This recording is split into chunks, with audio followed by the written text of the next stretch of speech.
very seductive Why is it all story. connected to the manscape? The manscape right. and crypto and NFTs. Because it all is this whole. You know, it's interesting. Some of the most viral content that we've done in like the last several months is just problems with men. Like we did this video. It's like the problems of boys and men with an author, Richard Reeves, who's actually fantastic. He wrote a great book on this. You'd It have a went great conversation with super him, actually. Viral. And he talks a lot. He's like, look, I understand. He's like, I'm not an anti-feminist. He's like, what we are talking about, though, is in the last 2 decades, we've had a crisis amongst young men. And something we talk about on the show is what Crystal's getting at with the decline of the American dream, like the idea that you were going to do better than your parents. And that's just not really true anymore. Even if you went to school and you have a shit ton of student debt, even if you're working class in terms of wage growth, upward mobility, people who are graduating from high school who are men and working class having much more trouble actually finding a mate. So there's a big college imbalance right now where a lot of men are dropping out of college. They no longer feel accepted, and you're reaching almost 60-40 splits of women and men in college, especially who are graduating. A lot of women who have college degrees don't actually want to date somebody who doesn't have a college degree. And so there's this big imbalance in the dating market. And then also amongst single men, you see a big decline in lifetime wages. But what really makes me really sad is the drug overdose numbers, and they die much earlier. They're much less likely to exercise, much less likely to fulfill a stronger life. And that's what gets to the charlatanism of like being able to buy into the charlatan, signing up for some MLM scheme that you might see online, buying crypto. By the way, you're looking at a crypto victim. I lost $5,000 on BlockFi, got fucked out by that. There's a lot of men that feel by their very existence that they're bad. Yeah. Well, it's a big cultural fed this problem. thought of toxic masculinity, and the things that they're attracted to, they think they've been told are stupid, or that they're evil, or there's a thing about being a man in this world today that I think we have to look at all human beings as just human beings. Yeah. And you can't help that you were born a man, and you can't help the things that you enjoy. Like if you enjoy going to football games, you enjoy getting loud with your friends.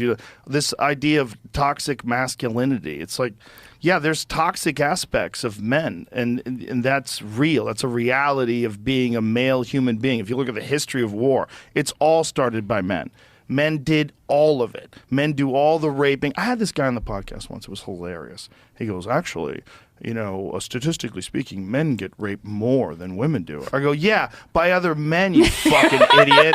I go, it's not packs of cheerleaders raping football players.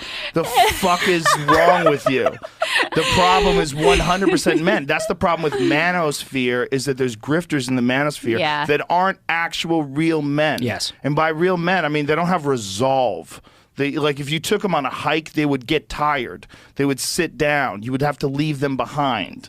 They're not. The word tough is a word, but it's like oh, you're tough. No, mental toughness is fucking important. It's a really important quality of life, and it's been diminished to this thing that's like a part of toxic masculinity ideology. And it's. Well, and this is where, the Andrew Tates of the world come in and they perform this just caricaturish, ridiculous, masculine, whatever they're doing. And then also maybe is a sex trafficker. We'll find out. We'll see what happens there. But it again speaks to the fact there used to be a really clear sort of cultural narrative, right or wrong, about what it was to be a man. And at the core of that was being a provider, right? For women, it was like, it was other things, being like a mother and a nurturer and like the way you look. For men, it's like about the wallet, right? The pocketbook. And then, so I think when we've had an assault on the middle class, on the working class, where it becomes so much harder to be able to fulfill that cultural narrative of what it is supposed to be a man. I think that's been, this is as a woman, but, from my external perspective, I think that's been really, really devastating. And I don't want to pretend also, though, like it's like only young men who are getting scammed right now. Everybody has there's, sorry, what was it? LuLaRoe. Yeah. And there's a great series about this MLM multi-level marketing scheme of these fucking ugly leggings that a bunch things are hideous, of Midwestern housewives, for some reason, loved these things. There they are. That's it. Okay. Okay. They First of are all, hideous. You and I are on the wrong page here because I think those are kind of fly. I like them.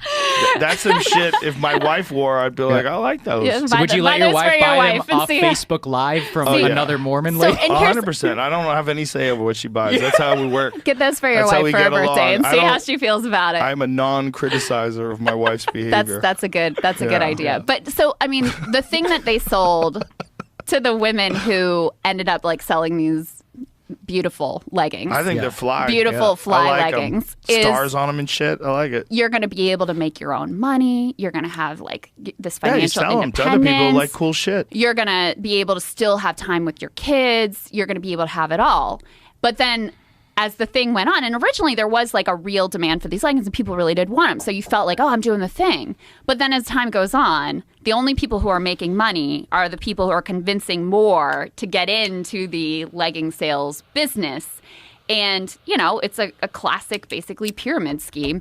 And over time, the quality of the leggings degrade. They're sending out packages that like smell bad and they're ripped and whatever. But the bottom line is the only way to make money was by bringing in more people after you, which is definition of MLM. It's pure MLM. It's that was the like, you know, for the Midwestern housewife or whatever. Maybe they just have a marketing problem because someone should tell them how fly those leggings are and they'd be flying off. You're going to get contacted. You made that fucking guy's day. You're going to get contacted. Next thing you know, we're going to listen to Joe's podcast and he's like, this is brought to you by LuLaRoe. I like them. Have some like little Minnie Mouses on them. Let's go. That's all right.